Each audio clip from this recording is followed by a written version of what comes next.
It usually just takes two to tango, but I'm going to bring in the whole party. Richard Jefferson, Kendrick Perkins, Jalen Rose, Ramona Shelfer, and holding it down in Los Angeles in our studio. Richard, since you are in LA, why don't you handle the highlight from that thrilling Game 1 of the Western Conference Finals last night? All right, thanks, sis. And Zach, we don't need anything from the peanut gallery. Anyway, we had an epic battle last night. Nikola Jokic, Anthony Davis, those big boys were getting busy. Woo! They was bumping, wasn't they, Perk? Yeah, bumping and grinding. Bumping and grinding. And look, we all knew that it was going to be a matchup of the bigs, and it did not disappoint. But Jokic, in the first half, Perk, what did you see from him? I saw him set the tone, be aggressive. He went through the chest of Anthony Davis. I thought he played with pace. Think about that for a second. And he was in his bag like he had fries at the bottom. Yeah, 19, 16, and 7 in the first half. Perk, you never put up stat line like that for an entire game. Yeah, he did that in the first half. That's like a season for you. No. Research has confirmed. No, research and speaking of confirming, there is no way that Christian Brown should be on Anthony Davis right there. Did what he had to do, but the Lakers were down big.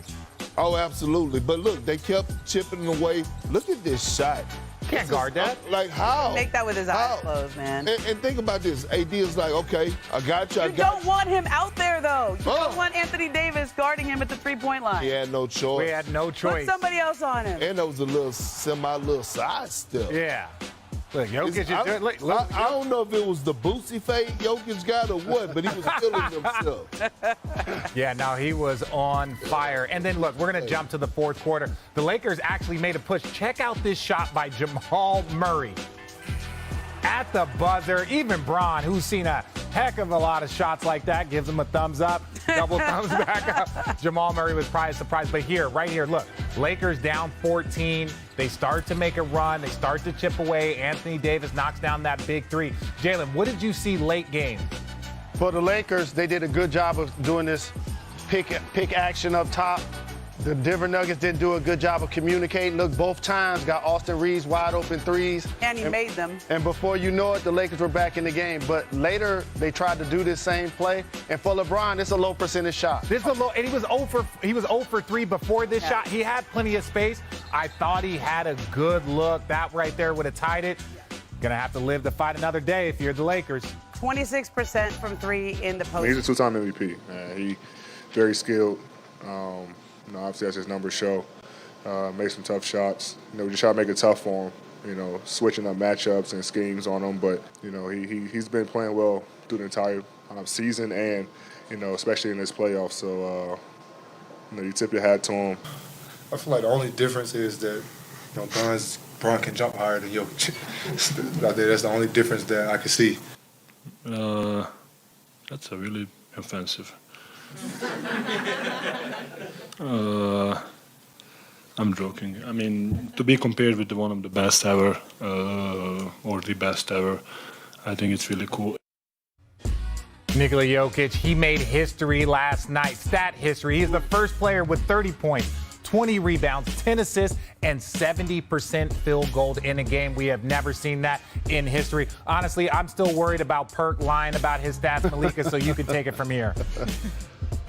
All right, well, we'll dive into Nikola Jokic while you check on Kendrick a little bit more. Zach, it was an utterly dominant performance from Jokic, and we were talking about it all day on NBA Today yesterday. This is going to be about AD. This is going to be about Nikola Jokic. What stood out to you from Nikola? Yeah, there's no real stopping Jokic at this point. The combination of ability to score in the post, size and passing, you just don't know what's coming. And if we go to the tape, they ran the same simple play 3 times in a row in the third quarter of the game, and he got them 3 different ways. It's a simple little cross screen. Contavious Caldwell-Pope right there at the foul line. Hits Anthony Davis with a little screen just to give Joker a little space. Post up number 1. We don't want to help. We don't want to help because he's a great passer. He's just going to back Anthony Davis into the restricted area. Boom. Thank you. That's easy money for Jokic. If you don't help, that's what happens.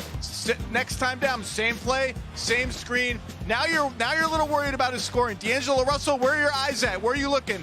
Look when Jokic throws this pass. KCP hasn't even started his cut yet, and that ball is out of his hands. Here we go again. Same play. Anthony Davis tries to shoot the gap, go under, take a wide route. Jokic sees that, says, you know what? I don't need to go down there. I'll just come out here, shoot a 3. Or if you close out on me, help, drive, kick.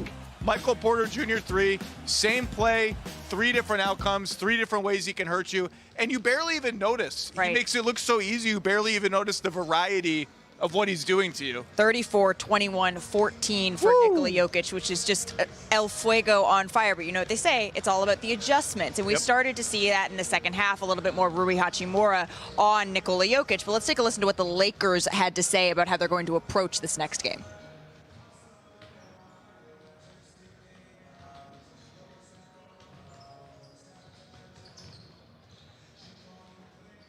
Maybe something we go to game 2.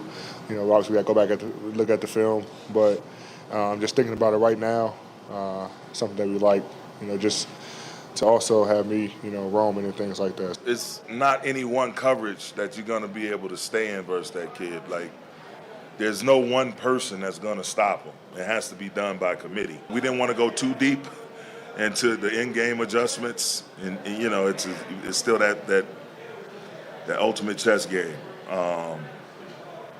So we were comfortable with the results, gave us a chance to get back into the game. And, you know, it's one of the things we know if we need to go back to it, it's there.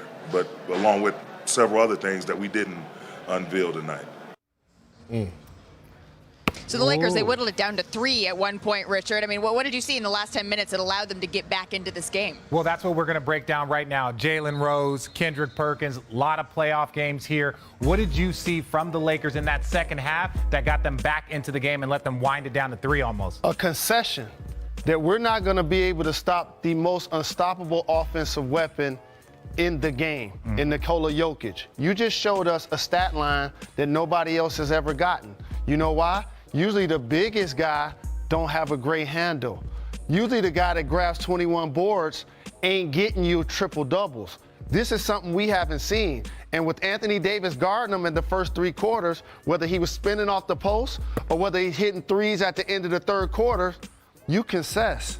You give a concession and say, we can't stop him, but we can change something up. So here's what we're going to change up. We're going to take AD off of him. We saw Boston do this with Robert Williams III when they went big. We saw this happen in that series. And so now you put AD back in a position where he can roam. 1, 2, 3 dribbles, no help, dig down a little bit, and there go AD, and then you get the turnover. So don't be surprised if Rui Hachimura even starts in the next game, because you're telling yourself, AD, if he's going to make jumpers on him anyway, you might as well have a perimeter guy guarding him. And if he's going to be a driver, then you want AD to be able to roam, block shots, and grab rebounds. Yeah, and AD was so dominant defensively in the first 2 series, and it was like, who's going to guard Jokic? And all the Laker fans were like, oh, well, we got AD. And I was like, no, it's not that easy. Perk, was there something that you saw? Well, one, when you take AD off the ball, off of Jokic, and put him in the paint to be the guy that's roaming, you allow the guards to pressure up on the perimeter. So now Dennis Schroeder and those guys were tight and fighting up over screens because Jamal Murray and those guys were hesitant to turn the corner. But I also saw LeBron James actually came to the game in the second half. I saw him attacking downhill.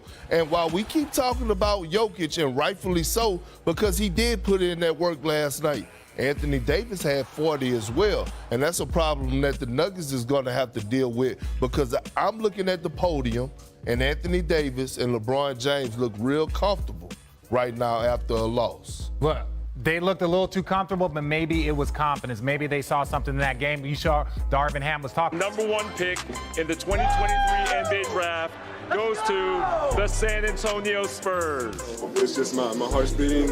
I got everyone I love, everyone I know around me. It's a really special moment I'm going to remember for the rest of my life.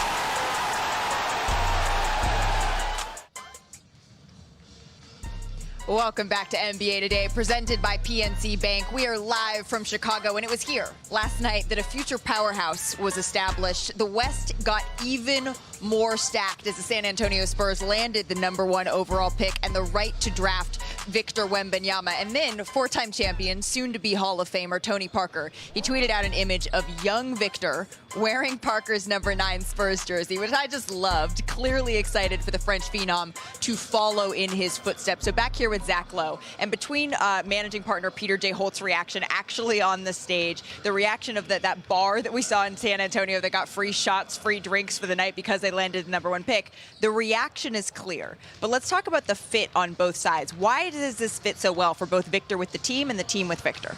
Well, first of all, the poetry of it is irresistible, right? The French connection between the country of France and the Spurs, the Tim Duncan to Victor Wembanyama poetry. But the Spurs have done this before. They've had phenomenal young prospects come through the organization. They know how to manage expectations. They know how not to put too much on one young guy, even if that young guy thinks he's probably ready for it, and he probably is.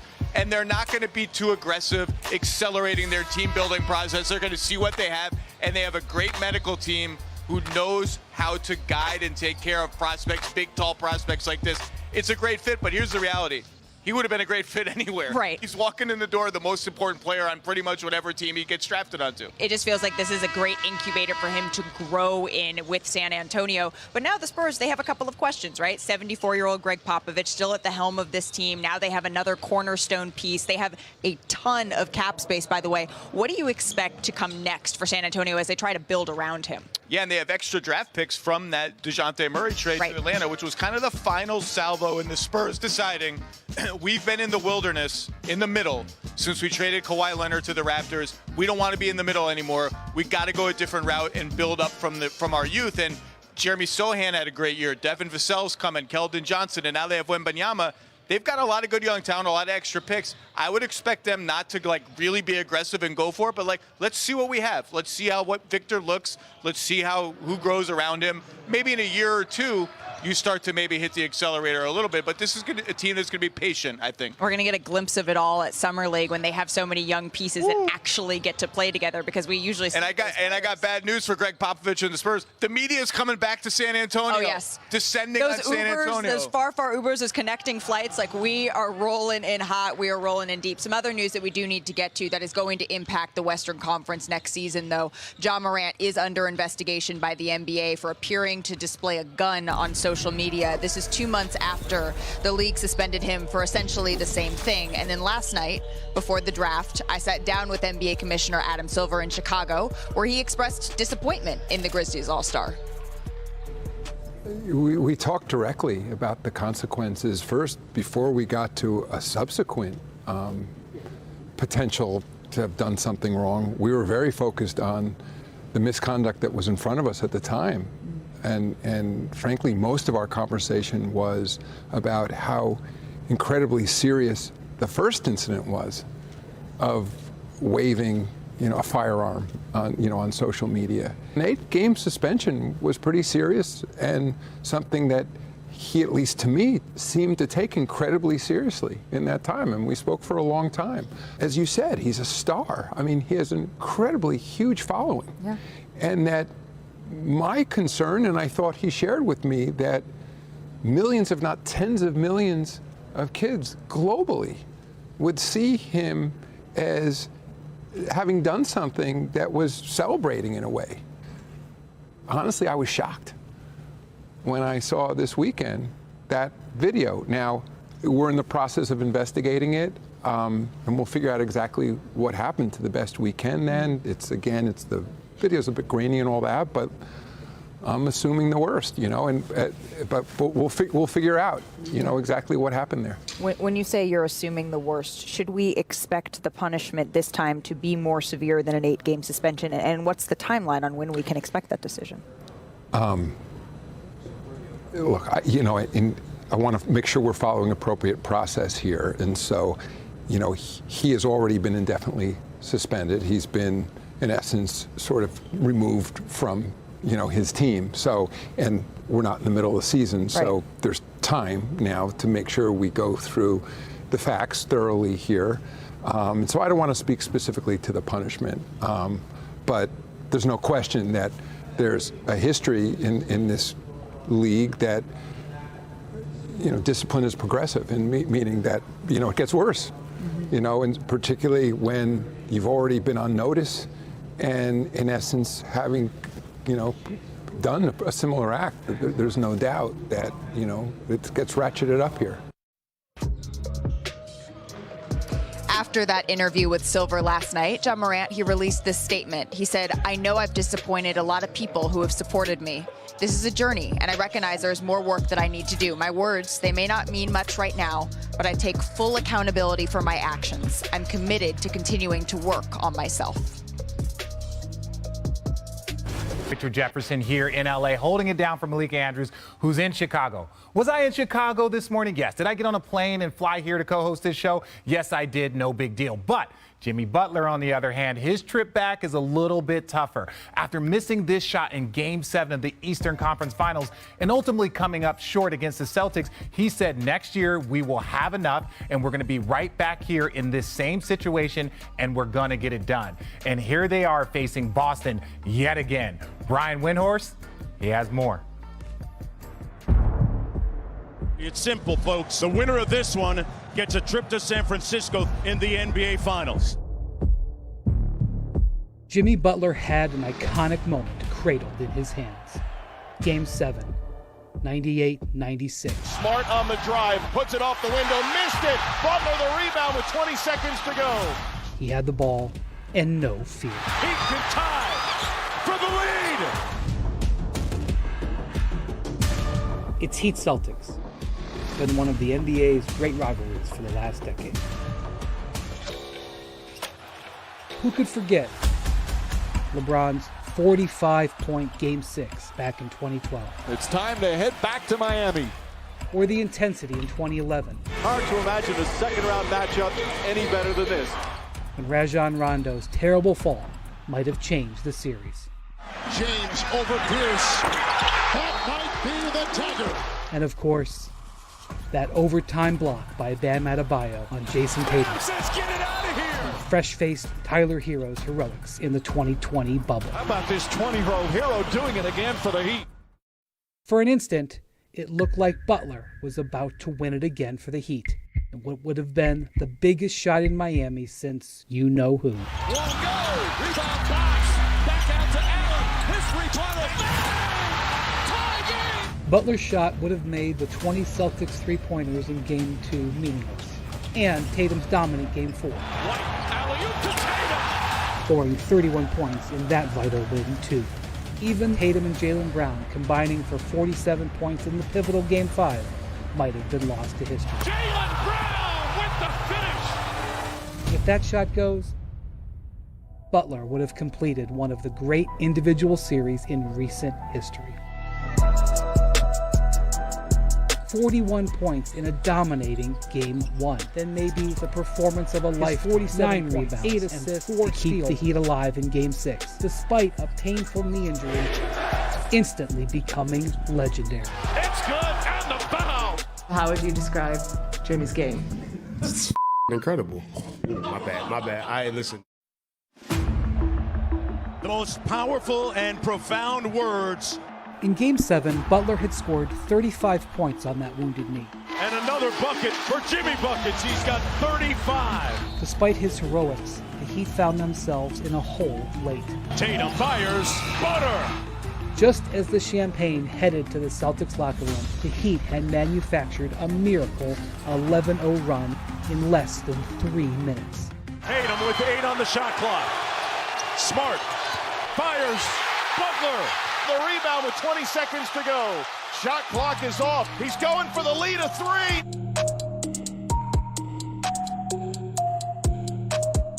But no, this time it went green. When he makes that shot, he's a hero. Well, that's what you have to live with as a best player. My teammates liked the shot that I took, so I'm living with it. Now the next chapter begins. 2 teams with the title in reach again and in each other's way. The Heat, the Celtics, destined for more drama. And it starts again tonight. This year is our year. We're going to go into this Game 1 and do what we're supposed to do and be the first to 1 to 4. Wait. Be the first one to 4? Why? This one's a little confusing, so we're just going to go straight into the reveal game, right? Because I want to see some things in this series that you guys have set up. Ooh. We got Jalen. Switch sides. Quick. We got Jalen on one side with the handle. We got Perk on the other side. All right, we're going to start with the OG Jalen. I want to know, who is your star player in this series? This was a tough one because it's hard to bet against Jimmy Butler. But I can't ignore what I'm seeing from Jason Tatum. He's the only guy in Celtic history to have 2 50-point playoff games. He set the record for Game 7. And when we did votes this year for MVP, he was amongst the candidates. I have to give him credit as a young player, and Perk knows this, being a Celtic, and you know this, RJ. He's led them to multiple conference finals and the NBA finals, something that the current MVP, Joel Embiid, has yet to be able to accomplish. Humbly speaking, I'm one of the best players in the world. After his fourth-quarter performance in Game 6, that followed up with 51 points, 13 rebounds, and 5 assists, I'm rolling with the light-skinned brother with the fresh edge at all time that stay crispy. I'm going with Jason Tatum. Okay, now we don't need a dissertation on every single pick because we know Jason Tatum is that dude. Now, defense. I want to know defense. Which team here has better defense? The defensive player of the year going into this season was Marcus Smart. However, his teammate White made All-NBA defense this year. And during that series, Marcus Smart was guarding Joel Embiid. Just think about that. Al Horford held him 3-16 in Game 7. Robert Williams III, terrific anchor defensively. The Boston Celtics for defense. They clipped the #1 seed, right? Yeah. They breaking up happy homes when you talk about the Knicks. They're ready to trade Julius Randle. When you talk about the Heat, they may not have the names, the household names, but they get it done. They're #1 in the league right now in the playoffs for us taking charges, meaning that they're playing boxes and elbows, they're disciplined, and they're going to get the job done. I'm going with the Miami Heat. I like where you're at. I like that the Celtics went back to their 2 big lineup. I like that shooting. Come on, give me the shooting. The Celtics probably are the best shooting team in basketball. They're one of the only squads that put 5 players on the floor other than Williams in a lot of times when he's not in, that can play D and knock down threes. I believe their record is like 41-2 when they shoot 40% from 3. Yeah, but guess who right up under them on their heels like a pair of socks? The Miami Heat. Duncan Robinson had his big moments against the Bucks. Gabe Vincent that came in lighting it up. Kyle Lowry could shoot the 3. I'm going with the Miami Heat. All right. Winner tonight. I see. Okay. See, Perk, normally I call you a homer because you only say things about the Celtics, but you got 2 feet up there. You call me a lot of things. I call you a lot of things. Most of them we can't say on television. But I want to know, who you got tonight as the winner? Boston Celtics. Who you got tonight as the winner? I got Miami still in Game 1. I'm rolling with Jimmy Butler still in Game 1. Okay, just 2 days after a Game 7 loss in Boston, the 76ers announced that they were firing head coach Doc Rivers. Now look, Philly had 3 straight winning seasons under Doc, 3 second-round exits. Earlier today, team president Daryl Morey was asked about MVP Joel's reaction to the news. He was very close with Coach Rivers. And yeah, he was shocked about the change, and and it's my job to help convince him that the new coach is someone that he'll have a great relationship with as well.